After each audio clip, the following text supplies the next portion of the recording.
রাধে রাধে বন্ধুরা, কেমন আছো তোমরা সবাই? আশা করছি তোমরা সবাই খুব ভালোই আছো। কার্তিক মাস শেষ হতে হাতে গোনা আর মাত্র কয়েকটা দিন, তার আগেই কিন্তু আমরা চলে গিয়েছিলাম মায়াপুর। আমরা যেহেতু ফ্যামিলির সবাই মিলে কার্তিক মাস পালন করি, তাই কিন্তু আমরা প্রত্যেক বছরই মায়াপুর যাই। কার্তিক মাসে মায়াপুর কিন্তু আমরা ঘুরতে যাই। তো প্রত্যেক বছরের মতন কিন্তু এবছরও আমরা গিয়েছিলাম। যেদিন আমরা গিয়েছিলাম সকাল সকাল কিন্তু আমি ঘুম থেকে উঠে স্নান করে পুজো দিয়ে রেডি হয়ে নিয়েছিলাম। আমাদের কিন্তু সকাল সকালই ট্রেন ছিল। তো আমরা কিন্তু দেখো সকাল সকাল রেডি হয়ে নিয়েছি, আর আমার সাথে সাথে কিন্তু মাও রেডি হয়ে নিয়েছে। তো আমাদের ট্রেন কিন্তু ছিল 8টায়। তো দেখো আমরা কিন্তু স্টেশনে চলে এসেছি, আর সোজা চলে এসেছিলাম কৃষ্ণনগরে, আর কৃষ্ণনগর থেকে অটো ধরে এখন যাচ্ছিলাম ঘাটে। আর দেখো মায়াপুর আসলে সব থেকে এই জায়গাটা কিন্তু খুব ভালো লাগে। সকালবেলার পরিবেশটা যে এত সুন্দর লাগে বলে বোঝানো যাবে না, আমার তো খুবই ভালো লাগে এই ঘাট পার হওয়ার টাইমটা। বাট কিছুক্ষণের মধ্যেই কিন্তু আমরা পার হয়ে যাই, বেশিক্ষণ কিন্তু থাকতে পারি না। তারপরে দেখো টোটোতে উঠে পড়েছি মায়াপুরে মেন গেটে যাব বলে। তো দেখো আমরা কিন্তু চলে এসেছি।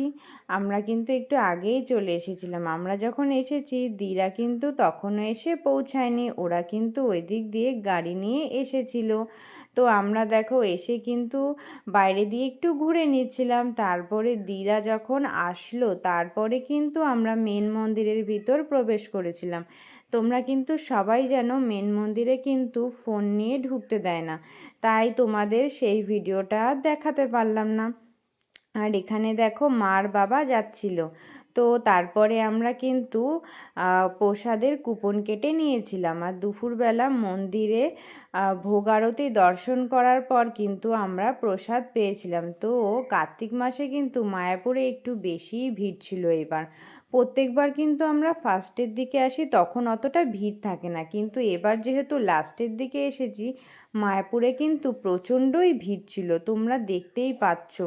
আমরা কিন্তু খাবারের লাইনে অনেকক্ষণই দাঁড়িয়েছিলাম, আর সমস্ত দোকানগুলোতে কিন্তু প্রচুর ভিড় ছিল। এবার কিন্তু সেভাবে আর কিছুই কেনাকাটা করতে পারিনি। এই দেখো আমরা টিকিট কেটে নিয়েছি, আর এখন দেখো লাইনে দাঁড়িয়ে পড়েছি, অনেকটাই কিন্তু ভিড় ছিল। তারপরে কি লাইনে দাঁড়ানোর পর আমরা কিন্তু ঢুকে গিয়েছিলাম প্রসাদ হলে। তো দেখো এখানে দিয়েছিল ডাল, পনির, সবজি, আর পটলের একটা পকোড়া দিয়েছিল, পায়েস দিয়েছিল। তো এভাবেই কিন্তু আমরা দুপুরের লাঞ্চটা কমপ্লিট করেছিলাম।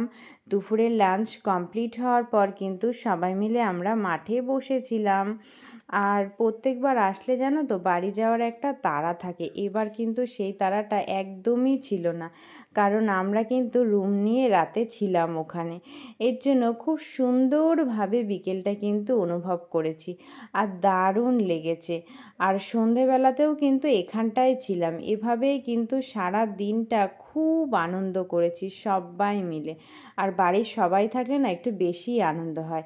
তারপরে কি দিরা যেহেতু গাড়ি নিয়ে এসেছিলো, আমরা কিন্তু গাড়ি করে চলে এসেছি হোটেলের সামনে।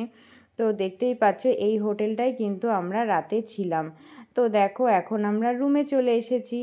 তো বিকেলবেলা রুমে এসে কিন্তু আমরা রেস্ট নিয়ে সন্ধেবেলায় সন্ধ্যারতি দেখতে গিয়েছিলাম। সন্ধ্যারতির ব্লগ আসে নেক্সট ভিডিওতে।